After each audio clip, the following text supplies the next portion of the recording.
La vida es magnífica cuando estamos sanos y todo marcha bien. En tales circunstancias deseamos que dure para siempre. Pero nuestros cuerpos no duran, y la vida en esta carne llega a su fin. ¿Y luego qué?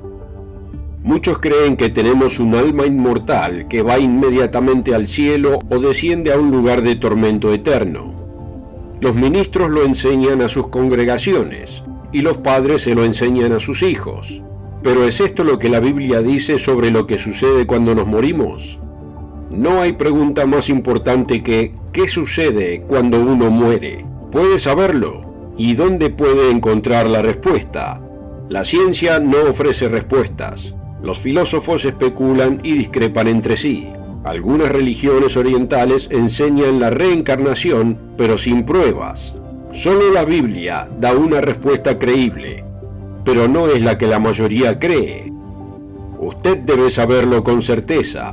En el programa de hoy veremos lo que la Biblia realmente dice sobre la vida después de la muerte.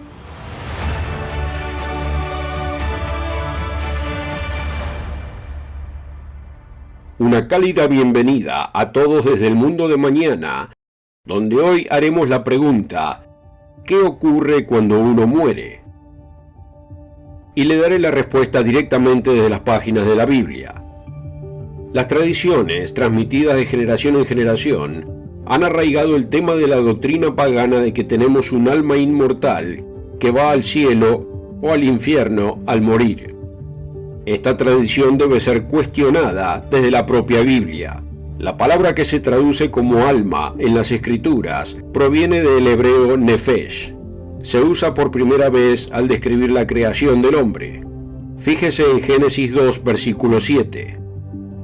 Formó pues el Señor Dios al hombre del polvo de la tierra, y alentó en su nariz soplo de vida, y fue el hombre en alma viviente, nefesh. Eso es de la versión Reina Valera antigua. La Reina Valera del 60 y otras traducciones dicen un ser viviente. Pero independientemente de la traducción, debería ser obvio para cualquier persona que sea lo que sea nefesh, no es inmortal. Si este nefesh, alma, está vivo, ¿no indicaría eso que podría haber un nefesh muerto? Y eso es exactamente lo que nos dicen las Escrituras. Hay muchos ejemplos de esto, pero veamos uno tan obvio que incluso un niño podría entenderlo. Dios declara en Ezequiel 18:4: He aquí que todas las almas son mías, como el alma del Padre, así el alma del Hijo es mía. El alma que pecare, esa morirá. Y en el versículo 20 repite esto para enfatizarlo: el alma que pecare, esa morirá. De nuevo, hay muchas pruebas de que todo lo que la Biblia llama alma es mortal. Pero veamos lo que dijo Jesús en Mateo capítulo 10, versículo 28. Y no temáis a los que matan el cuerpo, mas el alma no pueden matar. Temed más bien a aquel que puede destruir el alma y el cuerpo en el infierno. Vea que tanto el cuerpo físico como el alma, el principio vital, pueden ser destruidos por Dios. Ahora veamos lo que quizás sea el pasaje bíblico más conocido de toda la Biblia, Juan 3:16. Porque de tal manera amó Dios al mundo, que ha dado a su Hijo unigénito para que todo aquel que en él cree no perezca, sino que tenga vida eterna. Aquí vemos que el perecer y la vida eterna se contrastan, o sea, son opuestos. Dios sacrificó a su Hijo por nuestros pecados, para que no pereciéramos, sino que viviéramos para siempre. ¿Y no es esto lo que confirma el apóstol Pablo en Romanos capítulo 6, versículo 23? Porque la paga del pecado es muerte, mas la dádiva de Dios es vida eterna en Cristo Jesús, Señor nuestro. Sí, lo que ganamos con el pecado no es la vida eterna en el infierno, sino la muerte. ¿Por qué es tan difícil de entenderlo? Me sorprende la ira que sienten algunos supuestamente cristianos cuando se les dice que la recompensa de los no salvos no es la vida eterna en un lugar de tortura eterna. ¿Cuánto mal puede hacer alguien para ser castigado durante miles de millones de años repetidas veces. Eso no suena a un Dios de amor. No, la Biblia habla de un fuego tan ardiente que extingue a los malvados, los quita de sus miserables vidas. Como dijo Juan el Bautista, Mateo 3:11, yo a la verdad os bautizo en agua para arrepentimiento, pero el que viene tras mí, cuyo calzado no soy digno de llevar, es más poderoso que yo. Él os bautizará en Espíritu Santo y fuego. Su aventador está en su mano, y limpiará su era, y recogerá su trigo en el granero, y quemará la paja en fuego que nunca se apagará. El fuego por naturaleza es inextinguible. Arde hasta que se agota el combustible. Ahora, entiendo que hay varias escrituras que necesitan explicación, pero por falta de tiempo tendrán que esperar a otro programa. En el Sermón del Monte, considerado el centro del mensaje de Jesús a la humanidad, encontramos las llamadas beatitudes o actitudes bellas. Leemos en Mateo 5, versículo 3, bienaventurados los pobres en espíritu, porque de ellos es el reino de los cielos. Muchos asumen que esto significa que vamos al cielo, pero en el versículo 5 leemos, bienaventurados los mansos, porque ellos heredarán la tierra. Esto plantea un problema. Los pobres en espíritu, versículo 3, van al cielo, mientras que los mansos, versículo 5, heredarán la tierra. ¿Cuál es? ¿El cielo o la tierra? La respuesta radica en la pregunta ¿qué significa la expresión reino de los cielos? Mateo usa esta expresión la mayoría de las veces, pero también usa, como veremos en el capítulo 6, versículo 33, la expresión reino de Dios. Mas buscad primeramente el reino de Dios y su justicia, y todas estas cosas os serán añadidas. También encontramos que Mateo usa los dos términos, reino de los cielos y reino de Dios, indistintamente. Aquí está en el capítulo 19, versículos 23 y 24. Entonces Jesús dijo a sus discípulos, de cierto os digo que difícilmente entrará un rico en el reino de los cielos. Otra vez os digo que es más fácil pasar un camello por el ojo de una aguja que entrar un rico en el reino de Dios. Curiosamente los otros evangelistas, Marcos, Lucas y Juan, nunca ni una sola vez usan la expresión reino de los cielos. Constantemente usan solo reino de Dios. Y en el griego original, del cual se traduce el Nuevo Testamento, las palabras cielo y Dios son muy diferentes. No pueden confundirse. Así que cuando Jesús dijo bienaventurados los pobres en espíritu porque de ellos es el reino de los cielos, y 2 versículos después añadió bienaventurados los mansos porque ellos heredarán la tierra, debemos analizar con más detalle el significado de las expresiones reino de los cielos y reino de Dios. ¿Cuál es la diferencia entre ambas? ¿Y qué relación tiene esto con el destino de los salvos después de la muerte? Permítame responder con estas sencillas preguntas. ¿La expresión reino de Dios significa que el reino está en Dios? ¿O la expresión indica el propietario del reino, el reino de Dios? Sí, es el reino de Dios, no un reino en Dios. Le daré un ejemplo. Si nos refiriéramos al banco de Morgan, ¿significaría que el banco está en Morgan o que es propiedad de Morgan? La respuesta es obvia. El banco no está en Morgan. Morgan es el dueño, es el banco de Morgan. Entonces, ¿por qué es tan difícil para la gente entender que el reino de los cielos no es un reino en el cielo? Es el reino de los cielos, es decir, de Dios. Por lo tanto, cuando Jesús dijo, bienaventurados los pobres en espíritu porque de ellos es el reino de los cielos, estaba diciendo que el reino de los cielos, al igual que el reino de Dios, está reservado para los pobres en espíritu. Pero el versículo 5 muestra dónde recibirán su herencia, no en el cielo, sino en la tierra. Bienaventurados los mansos, porque ellos recibirán la tierra por heredad. No hay contradicción entre ambos versículos.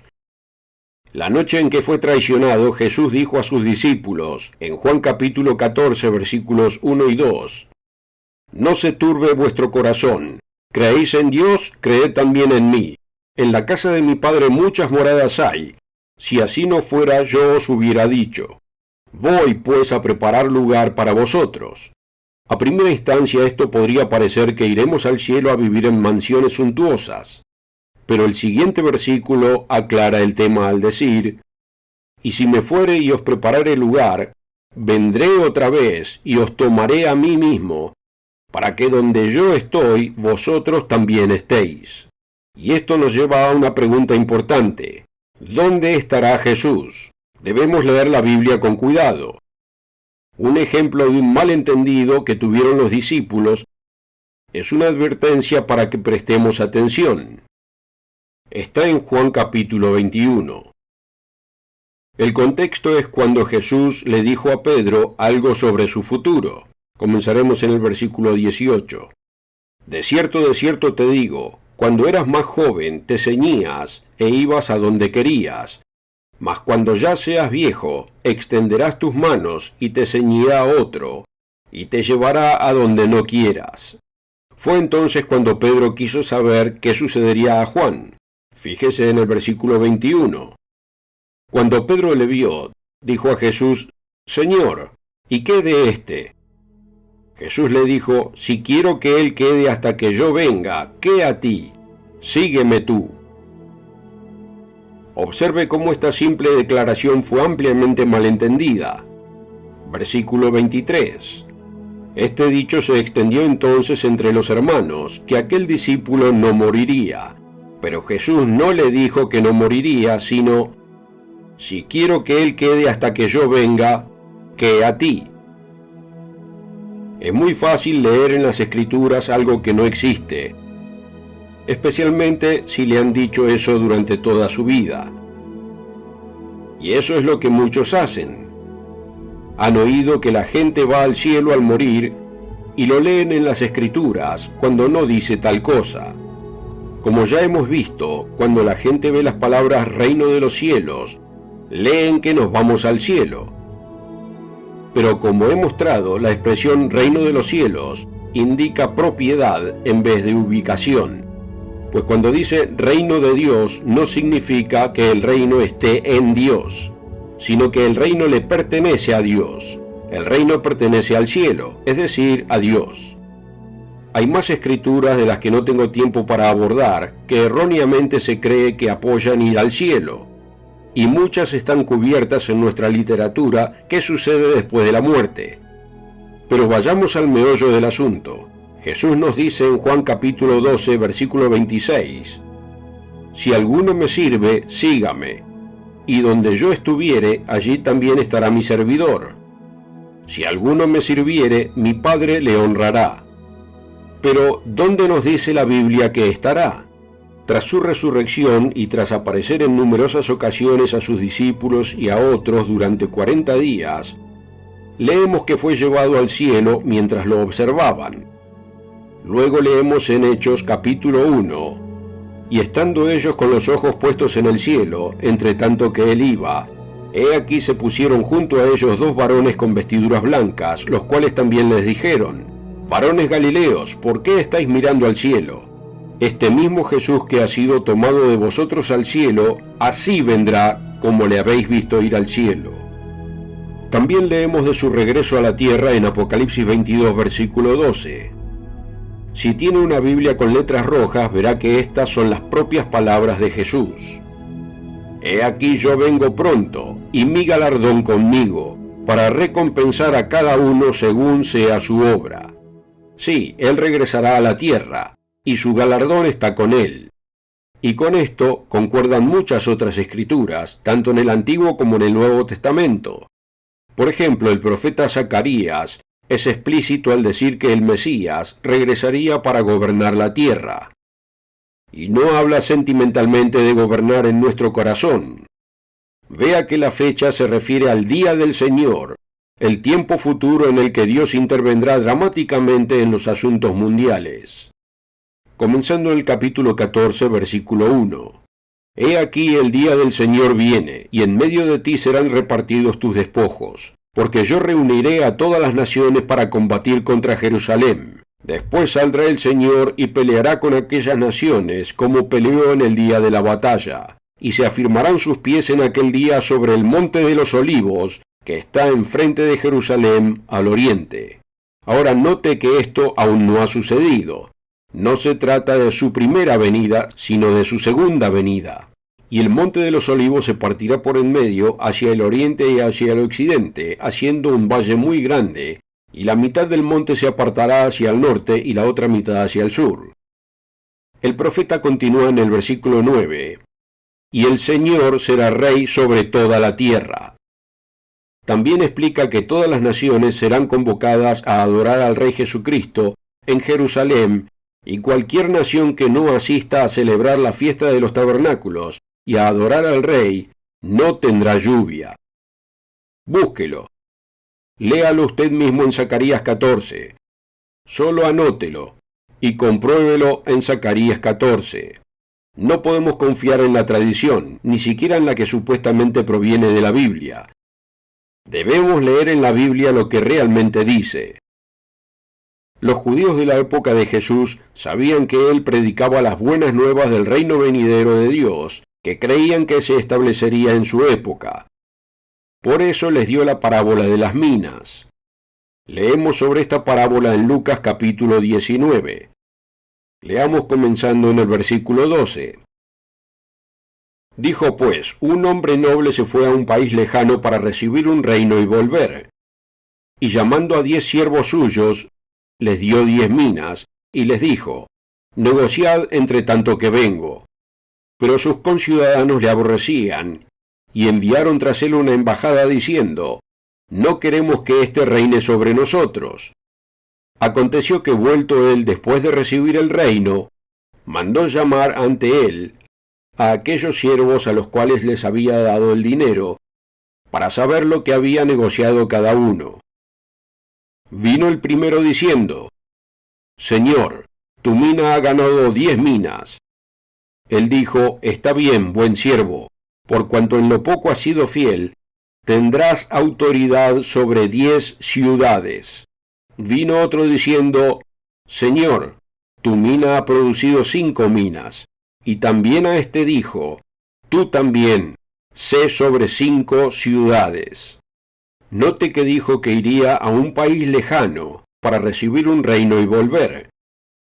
Esto claramente se refiere a su viaje al cielo después de resucitar. Pero amigo, ¿se da cuenta de que esta recepción de un reino se predijo cientos de años antes? Puede leerlo en Daniel 7, versículos 13 y 14. Miraba yo en la visión de la noche, y he aquí con las nubes del cielo venía uno como un hijo de hombre, que vino hasta el anciano de días, y le hicieron acercarse delante de él, y le fue dado dominio, gloria y reino, para que todos los pueblos, naciones y lenguas les sirvieran. Su dominio es dominio eterno, que nunca pasará, y su reino, uno que nunca será destruido. El libro de Daniel trata de 4 grandes reinos o imperios, 4 humanos, uno divino, el reino de Dios. Comenzando con el imperio caldeo de Nabucodonosor, seguido por el imperio medo-persa, derrocado por Alejandro Magno y su imperio greco-macedonio, y terminando con el imperio romano, que continuaría de una u otra forma hasta la venida de Cristo. Y como leemos en la parábola de las minas, en Lucas 19, allí su reino será gobernado por sus siervos que hayan demostrado un carácter santo y justo.